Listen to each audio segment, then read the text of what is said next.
it's been said that cinema was the first democratic art form or some nonsense like that. But I say nonsense because it's jargony. But I mean, it could be said that it's the first art form that really is collectively manifested. Well, this was the optimism of people like Walter Benjamin, and who was looking at someone like Eisenstein, and there was this idealism in the 1930s that cinema was the popular form for the revolutionary democratic society, and that's what that's where it should be going. And there's a whole debate around Charlie Chaplin and Chaplin's films as being these amazing things which were both political, comedic, popular, intelligent, like the ultimate, international mass art form. But then he started United Artists, right? I mean, I think that's right. So Charlie Chaplin, yeah, Douglas, Mary Pickford, and well, that's necessary again. So great, they invented a studio system to make mass films for the masses. I mean, it goes on, but so I don't know quite where we're going with this, but the reason I brought up the auteur is that I like art films. That's my thing. I like art. When you I like art cinema. Yes. Yeah. So when I watch those things, I do get a very pleasing and enjoyable experience that I don't. When I watch Hollywood films, generally speaking, it's a great general, but mainly the mass churn out product. I find them appalling, toxic, stereotypical, violent, repeating a whole lot of tropes that I just think are outmoded, and I feel brutalized by most mainstream cinema. That's just how it feels. I just feel just like it's toxic brutalization. The average action movie or Marvel movie, appalling.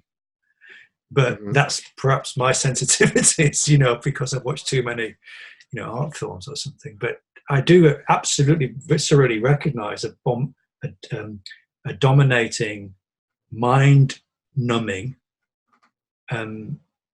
ideological force acting upon me when I watch mainstream Hollywood movies, which I don't, because I feel sick very quickly. So I guess I'm saying I really recognize the force of these things as forces of manipulation and control, and the perpetuation of dominant heteronormative stereotypes, gender, power, etc. But it's very hard for me to disentangle that from the kind of critical theory that I've read. And hold on there, because it's not heteronormative. I mean, the propaganda now is transgender propaganda. I know. It's unbearable. I mean, that's why I can't watch most TV shows, is because every other scene is some glorifying homosexual love or transgender identity dysphoria, or in a way that just doesn't represent reality. So it's not that I'm necessarily against these things, I hasten to add. As in, living in my small town, there are outliers, there are non-normative people. I mean, I'm not normative myself, obviously, but I'm heteronormative, so far as that damn term now exists. But that's very different. I mean, encountering the reality of the human rainbow spectrum of different paraphilias and all the rest of it is fine. Whatever, we're all traumatized, we're all damaged, we're all trying to find our identities. But that's very different from when it's actually been pushed on us as the right way of thinking. That's the nub of it. And the low-hanging fruit is that Hollywood has for decades been propagating the idea that violence will solve problems, that force is the answer, and that's obviously congruent with the foreign policy and all the rest of it. But the higher hanging fruit, the things that it's not so safe to talk about and people aren't so sensitive to, I suppose, is although I'm not sure exactly how the sensitivity spectrum is, but is this there's a value set of tolerance, actually, kind of the opposite, that's being constantly foisted upon us. And but the point I'm making here is it's not really about the values that any given product's trying to push on me. It's the act of trying to push those on me. Yeah, I agree. I react against. No, I agree, and I'm a bit, I'm sort of a bit old-fashioned on this. I haven't watched a lot of contemporary film, American Hollywood film, anyway. So, but I entirely recognise what you're saying. Mm. If the current thing, which obviously is now, is that heteronormativity needs to be challenged, then we'll get non-heteronormativity shoved down our throats, whichever way we cut it, and whatever it is that they are persuading us, the moral persuasion, or the moral map they're presenting for us. I think we both agree that it's some form of ideology, and it's propagandistic. But precisely why and what propaganda they're peddling at certain times, I'm not entirely, I mean, that's a big conversation. Why there should be such anyway, it's a longer question about what transformations are taking place. And it would take us further. Well, I mean, it might be useful at some point, but again, the devil is in the details. But the larger topic we're talking about is dissociation and the technology of dissociation. And I think one of the primary functions of propaganda is to increase dissociation. So something like transgender is a good flashpoint, because that is pushing the narrative that biological differences don't exist. And it's hard to imagine anything more dissociative than that. So if people can be convinced to act as if they believe, because it would be very hard to actually believe that biological sex doesn't exist, or is less real than social gender constructs. It's so ironic, isn't it? Then they will act in ways that are very incongruent with what they're believing and what they know. And over time, they will learn to believe that they'll learn to say that 2 + 2 = 5. And then eventually, they're like they're saying about the trauma victims at breakfast, they'll learn to believe it. They'll generate an internal reality that corresponds with the way they have to behave in order not to feel the unbearable tension of pretending the whole time. And eventually they'll forget that they've done it. And eventually they will actually believe that 2 + 2 = 5, or that there's no such thing as biological sex, even though all the physical reality says otherwise. If you've got 2 oranges and you get 2 more, there's 4.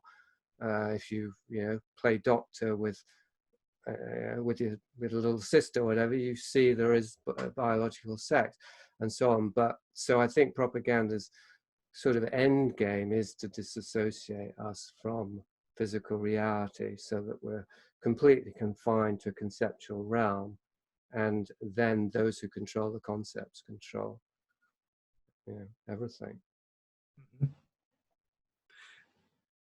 Yeah. Okay. I sort of go with this so far, but I'm still missing the trauma bit out. So for instance, with the transgender question, where's the traumatic substrate, or what's the role of shock or violence, or because as I understand it, that traumatic substrate is kind of fundamental to the theory of dissociation and the ability to construct an alternative to create for others a dissociated worldview. Yeah, you've got to traumatize them first. Yeah. But we're not being traumatized by, there isn't like a traumatic event that's like made all people who ordinarily think that there is quite clearly marked biological differences between the sexes being kind of shocked into cognitive dissonance, and therefore gradually losing their picture of the reality and thinking that biological difference is nothing other than a social construct. Well, are you sure about that? No, but I don't think I've been traumatized into collectively. You mean? I mean, because there's various things you're questioning now, and they're all good questions. But so you're questioning whether there's been a collective trauma on the one hand. On the other hand, you're questioning whether there's been a trauma that corresponds with a disassociation from biological sex, as in very specific. So let's address both of those at once, if possible.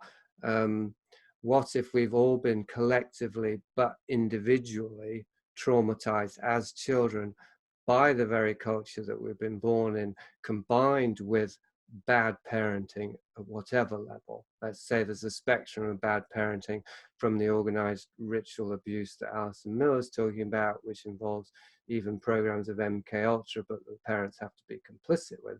So the ultimate of bad parenting is, we don't even have to unpack that, because I think you and I and all our listeners know how bad that is, to just alcoholic parents or neglectful parents or parents without good boundaries or parents that are unhappy and depressed and practice unintentional emotional incest with their children, as in, unhealthy bonds and attachments, and so on, right? Maybe there's a little end of that spectrum where we've got some good parenting. I don't want to completely close the loop there. I'm not saying that nobody escapes this, but I think very, very few of us escape. And probably none of us escape without any kind of trauma of neglect. Let's say the seemingly most minimal kind of trauma is just your parents aren't there when you need them, even for a second, right? Guatemalan mothers carry their babies around with them, and they know intuitively, instinctively when the baby has to pee, and they don't even have, that kind of relationship hardly exists in the West anymore. So what if we combine that as a collective experience that's very individual with the culture that parents actually expose their children to intentionally as a way to help relieve the pressure of being a parent, as in they stick their kid in front of the TV so that they don't have to pay attention to them. That culture is being created, in this combination of conspiracy and complicity, traumatized people and agencies and agendas that are trying to control and indoctrinate us as children and so on, with a traumatic element. Like Pauline Kael wrote about Dumbo, like it was designed to trigger a child's worst fears, little Dumbo being separated from his mother, and all she went through it anyway, not from a paranoid perspective, but as a film critic. Like, why is this film being celebrated as this wonderful children's movie? To her, it was deeply immoral in the way that it was manipulating a child's fears. That's real basic stuff, actually, but it's not really seen. Disney, my God, Disney is so central to the culture that children we've been raised into, and so on and so forth. So so that would be the collective thing. Then if you add sexual identity, the formation of our sexual identity being interfered with or compromised by all of this that's going on. So to the extent that the bad parenting and the culture involve unhealthy sexual elements, let's say, that cause us to have frisson, confusion, dysphoria, fear, shame, and guilt around our sexuality, that creates gender dysphoria, identity confusion around our sexuality, and a desire to actually negate the body. And how do you negate the body more effectively than saying there's no such thing as biological sex? You completely desexualize the body. That's a pretty significant step towards removing the body entirely, which is why you'll see sociologically, there's a spectrum or continuum between the transgender activism and politics and post-gender, which say we just need to get beyond gender completely, including using technology, and transhumanism, which is we need to get rid of the human body entirely and just become pure data. Yeah. It's a good argument. Yeah, I'll have to, maybe this is for our next conversation. Maybe this is something for that. I am not so sure